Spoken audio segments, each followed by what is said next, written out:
Hello, everyone. Welcome to the Sherlock Sessions. My name is James Ponti, and I am here today with one of my absolute favorite writer friends in the world, Jasmine Warga, author of A Rover Story, author of A Strange Thing Happened at Cherry Hall, of Other Words for Home, and a great new book coming out. Jasmine, tell us what's coming out. The Unlikely Tale of Chase Finnegan. And it is about, judging from the cover, I'm guessing a dog and is it a cheetah? It's a cheetah, yeah. It's about the relationship between a rescue dog, Finnegan, and this cheetah cub, Chase. And it's based on actual programs at zoos across the country where they pair cheetah cubs with dogs, and the animals kind of help each other and form this really amazing bond and friendship. Okay, so that's fantastic. All your books are fantastic, and they're so different.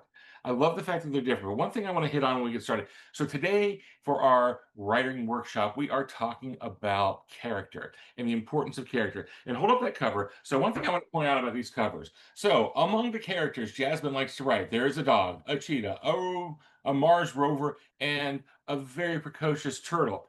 So obviously, characters don't have to just be people. What is it that you are looking for when you bring life to a character? I think first, when I'm writing a character, I'm always trying to figure out sort of what their narrative question is. Like, how do they see the world? Why do they see the world that way? What beliefs do they have about the world? And what way is that going to be complicated and changed by the narrative that unfolds? I'm always sort of thinking about, why is this character in this story? I think that for me, characters always come first, and then I figure out the story around them. Because I worry sometimes that if I came up with the story first and put the characters in, they wouldn't feel as real to me or well suited, that it was like really their story that was unfolding. But these are, I mean, these specifically are characters. I mean, a Mars rover is not. I mean, you have written more Mars rover characters probably than anyone in the history of middle grade, right?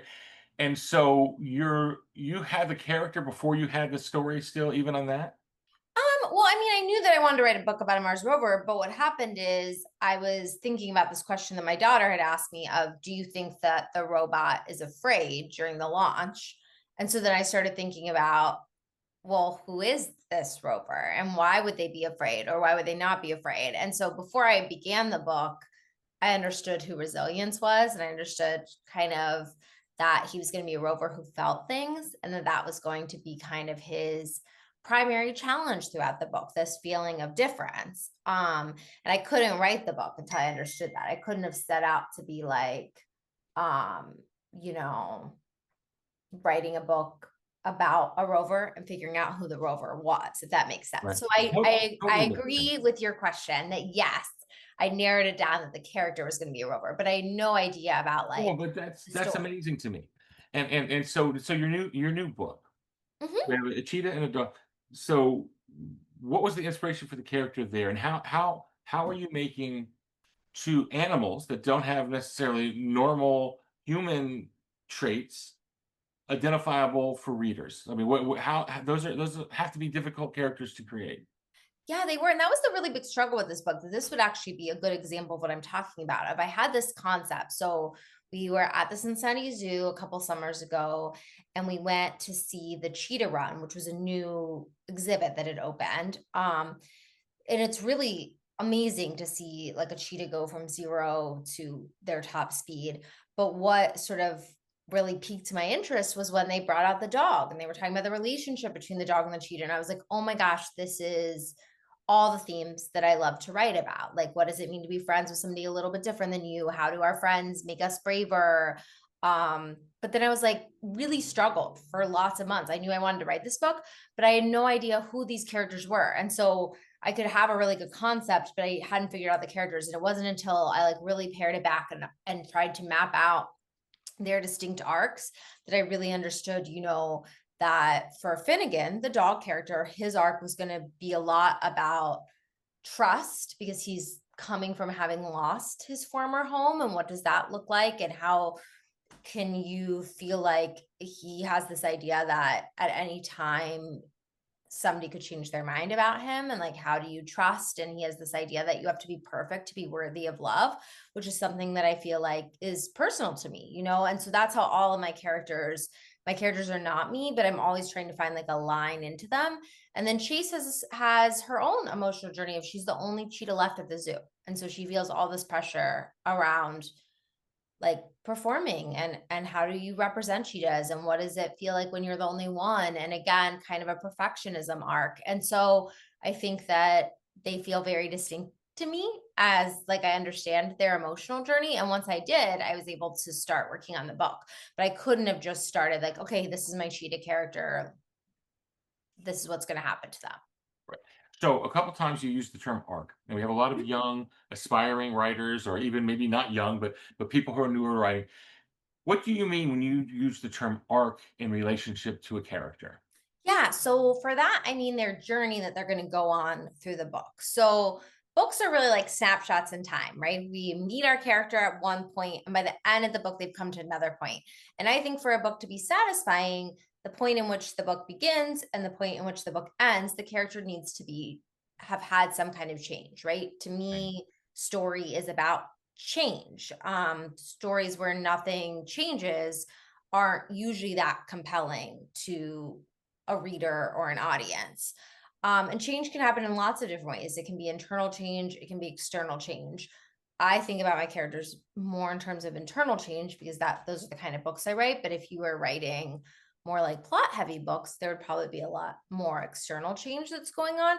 And so by arc, I just mean like if you think about half of a circle, that's an Okay. arc. And so I'm thinking about we start here, we're climbing up, and then we're going to end here. And hopefully that ending point is going to feel related to the starting point in a satisfying way. A lot of times, well, at least when I was growing up, I'm older than you. I imagine when you were growing up and going to school, that the rules were such that we just learned a lot about protagonists and antagonists and like terminology for characters. And I think there's an importance to that.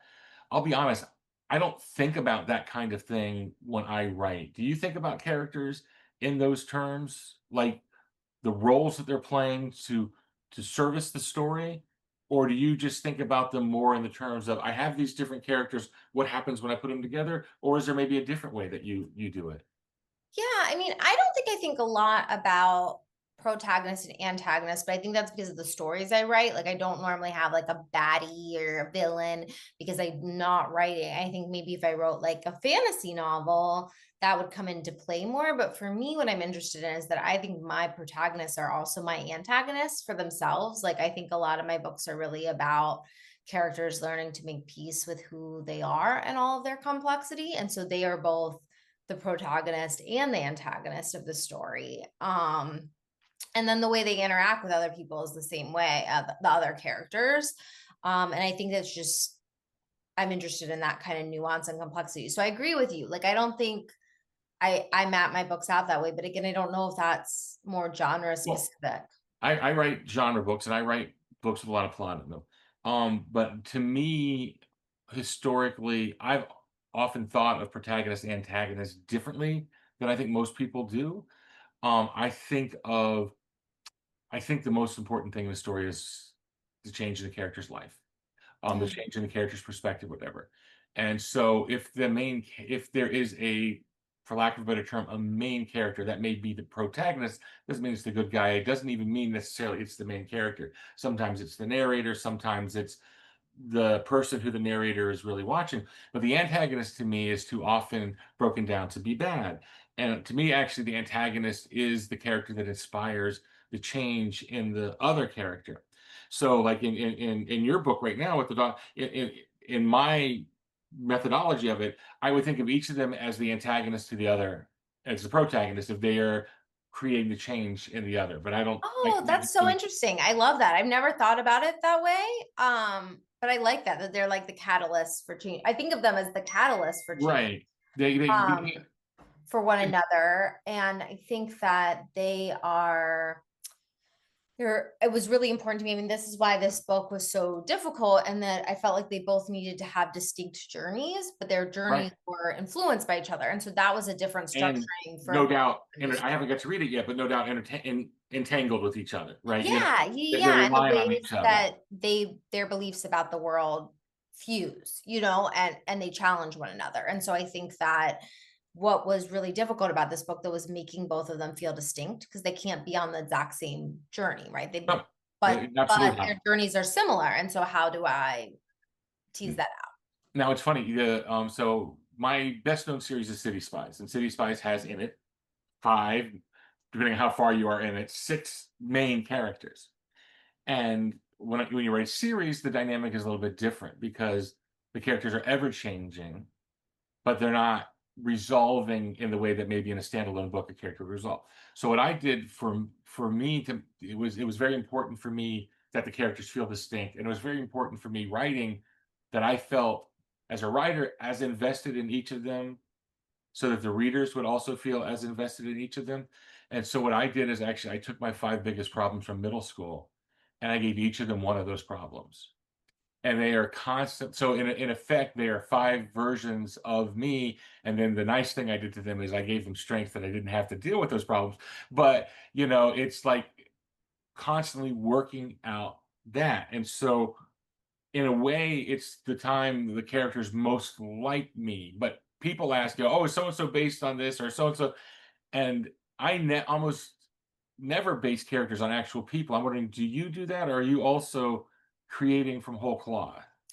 I'm really relating to what you were saying of, I think a lot of times, like, I talk a lot about how Resilience, who's the main character of a Rover story, is, up until Chase and Finnegan, one of the most autobiographical characters I've ever written, which surprises people because obviously I'm not a Right. robot and a rover, but like, his central problem in the book is that he feels different, which is something I felt a lot during my childhood, and was also a really, really sensitive kid. Like, I felt things really, really deeply. So this idea that he struggles with, like, feeling things really deeply, and what does that mean? That's something I really understood, but he's not me, right? And I think I do that sometimes. Like, I'll give, so for me, like, especially with secondary characters, when I'm trying to make them feel real to me, sometimes I'll give them a trait that might be really something specific that somebody in my life does, like a certain way they open a candy bar, or the way that a favorite song that they're always humming.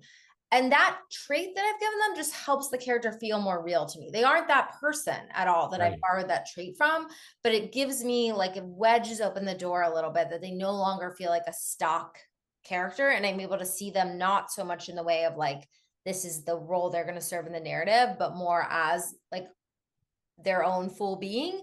And so I'll use that trick that helps, because I think, like, we're all always searching for that, those, like, the specificity, because I think, like, specificity is kind of the skeleton key that unlocks good writing. Right. And I think that that's kind of from observing people around you. And so I will put those little details in the book, but the characters aren't these people at all. It's more just like I've collected things that I think are interesting about human or non-human behavior. Right. And for me, there's a very functional reason in the sense that if a character is based on, say, my best friend,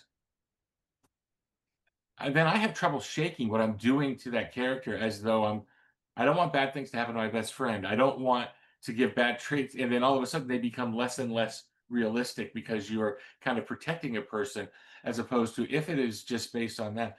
But like you said, for me, it's not the traits, certainly traits of appearance. I want to talk about that in a second, but it is just the inner conflict. So the main conflict to be those all have to be real. But I almost never describe what my characters look like. I from very early on, I thought, if they need to be tall because they read something, maybe we'll make them tall. But I'm not going to describe too many features because I want to have the reader project and see themselves in that. Do you describe, or maybe I'm just not good at it and I've convinced myself that's why I don't do it. But do you describe the physicality of your characters much? You know, it's interesting because when I talk to young writers, I always talk about how I feel like when you're first starting out writing, we're actually all obsessed with just describing what our characters look like, but that's not how Yes. you build a character. Because, like, No. I always say to you, I'll always say to them, like, if you were going to describe your best friend to me, you probably might tell me a little bit about what they look like, but the things that are really going to make me understand who your best friend is are those other personality traits that you're going to think about, like that they love to sleep in, that they will swim in any temperature of water. You know, those are the things that are going to make them feel real, as opposed to they have brown short hair and blue eyes or whatever it is. I do describe physicality to a certain extent. I mean, with the animals too. I also do sometimes for like racial markers, I guess, describe the characters because that kind of representation is important to me. So I'll have those kind of And I do that too. I that is descriptions. important, but it's a tricky thing. But I guess I'm more into the point of like you're saying at the beginning, it was she's 6'1" and has black curly hair, and it's like I don't want to get caught into that. No, no, it's not that specific. Like I'm trying to think in this Right, book, right. No, like no, you do great. I mean, actually, you know, you what you do is fantastic. That's a struggle that I have with it, and I was just kind of wondering how you looked at it. But you I think, said something that I really want to make sure we have mhm. time to talk about is how important it is for the reader to see themselves in the book. And do you feel like that when you're making characters that you want to make sure that you're creating characters that a young reader somewhere that you'll never meet, that you don't know, is still gonna see themselves in that character? Yeah, I mean, I think there's so many different ways to see yourself in a character, right? So I am someone who, when I was growing up, I never saw my racial or religious background reflected back to me in a book, but I found other things about characters I related to, right? I related to shy, awkward characters. I sort of I guess dreamily, or I'm for some reason blanking on the word that I want here, like I wanted to relate to like Right. braver, spunkier characters, right? And like Aspirational relationship almost. yeah, would try on those personalities. And so yeah, I mean, I'm sure you know from doing school visits, I think one of the most beautiful things the kids do now is they sign this me too when you say Yeah. things. And I talk a lot about how school was really tough for me and how I often felt alone. And so I often write about characters who are searching for some kind of belonging, and you'll see this. And so I love that I think that's, you know, boys in a Kansas classroom to girls in a California classroom. Like I like for to think about kids seeing themselves in the characters. Also, you know, am always excited when kids who share my same ethnic background are excited about the books because that was their first time getting to see like that part of Right. themselves in a book, and that's important to me too. um but I think what's fun about books is that we all pencil ourselves into different characters, right? Like you get to try on things, and sometimes for me, I'll read a book and it's not like I would have really initially thought this was a character that I was going to relate to or understand, and then Yeah. I learned something new about myself from that book. And I think that that to me is what's really exciting about writing. So of course, like I want kids to see themselves in books, but really I want kids to discover themselves through books. And I think that Right. I'm hoping to write books that feel like an invitation for kids to do that. Do you have a favorite character from when you were growing up in a book? Did someone stand out? Who was that?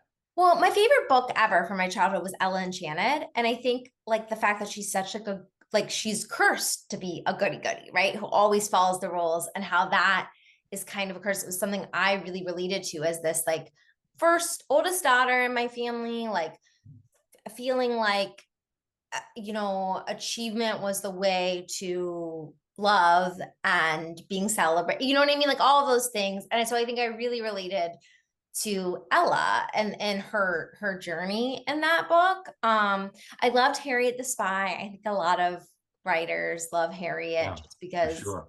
um also that like sort of that you have this internal life that other people don't know about, and the keeping of secrets. So I really wanted to relate to Jonah from The Giver. Like I loved that he got chosen as being special, and then like how big and weedy his choices were. That was something that really appealed to me as a kid, like having that opportunity. But yeah, no, and I mean, but yeah, like I said, I think that as a kid, I kind of had a flimsy sense of self because I was like constantly, I wasn't confident in who I was. And so I was like trying on all these different personalities. And I think that's why I was such a great reader, because I would just slip into that character. Like I became Anne of Green Gables. Whether or not I really was a lot like her, I don't know. But when I look back, I feel like I related to her because I slipped so easily into that world. Excellent. Okay, well, we need to wrap up. Let's give a couple of pointers. So, do you have any pointers for, or we call them clues because it's the Sherlock Sessions, any clues for writers on how to create characters that really work for the story? Yeah. Okay. I'm going to give some clues, but the first thing I wanted to say was I was jumping back to something we talked about before with the Oh, yeah, physical description. And this is kind of a clue to that I do think, like you were saying, that sometimes it feels awkward to like right away just super describe the character. But what I found is that something, if it's a character who's going to recur along the book, that you can tease out that physical description, yeah, right? So you can give those little details, like space them out as you go. And I think your reader's going to be more patient with you than you think. I think when I was first starting out writing, I felt like this is my chance to give them the physical description. And so it's like right. I wanted that. And now understanding that like I can kind of give some more as the book goes on. But in terms of like finding the characters, I think asking yourself, doing some side writing about what is your character most afraid of? Are they keeping any secrets? Why are they most afraid of that? What do they want most in the world? Why do they want that most in the world? And like really understanding those things about them. And then I think little things, I tell kids this and they laugh at me, but I'm like, you should know when your character goes to the movies what their favorite snack would be. That will probably never show up in the book, but something about that is going to make knowing that is going to make your character feel really real to you. And I think you're going to write them in a different way because you know that about them. So, really bringing your characters with you into other places, I think in your life, like how you daydream about them, I think is going to make them feel real to you and less like pieces that you're moving around in service of the story that you're telling. Um, a thing that I think a lot about is naming of characters. So a tip I have for naming, I have two cheats for naming. Okay. One is you can go online to the Social Security and you can type in any year and it will give you the 1,000 most common names from that year. And so what I do is I figure out when a character was born. I go to that year and I skip the first 100 names because I don't want it to be common, but I don't want it to seem unreal. And so usually I'll start at 101 and I'll just start reading through the names until something jumps out that sounds really good to me. Now, the trick for that for me is my City Spies books take place all over the world. So it doesn't work because the names are different. So there I look up the national football teams, men's and women's football teams, and I just read through the rosters to pick out my favorite sounding names. And so there's a lot of that kind of stuff hidden throughout. But the name of a character, really, I spent a lot of time when I wrote the frame books coming up with Florian Bates. And when I had Florian's name, I felt like that name told me about him in a way that would be different if his name was Ted Johnson or, Rick something.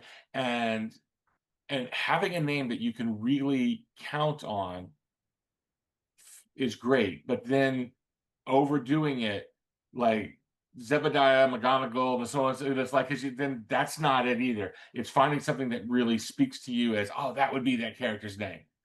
And Yeah.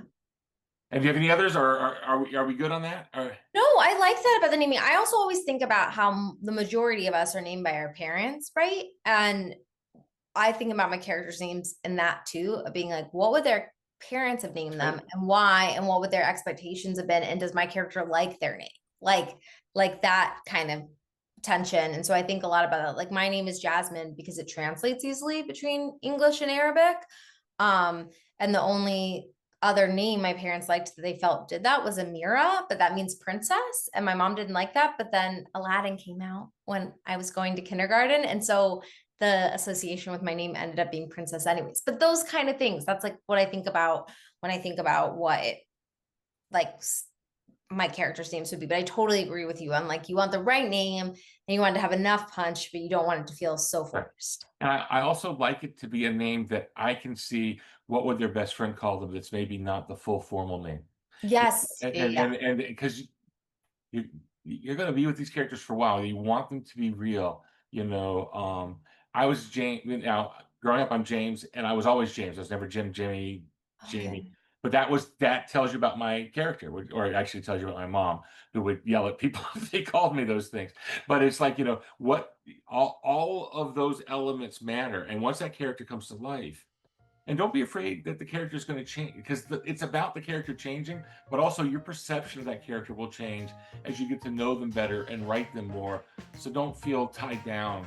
You can go back and change certain things. But well, Jasmine, I can't thank you enough. Again, I just want to tell people, check out her books. These are awesome. Show us that new one again. Yes, Coming in yeah. with March, right? March, yeah, the first Tuesday in March. So Well, it should be fantastic. I can't wait to read it. Jasmine, thank you. Have a great time. thank And you. everyone, we will see you soon. Thanks for joining us. Yeah, thanks.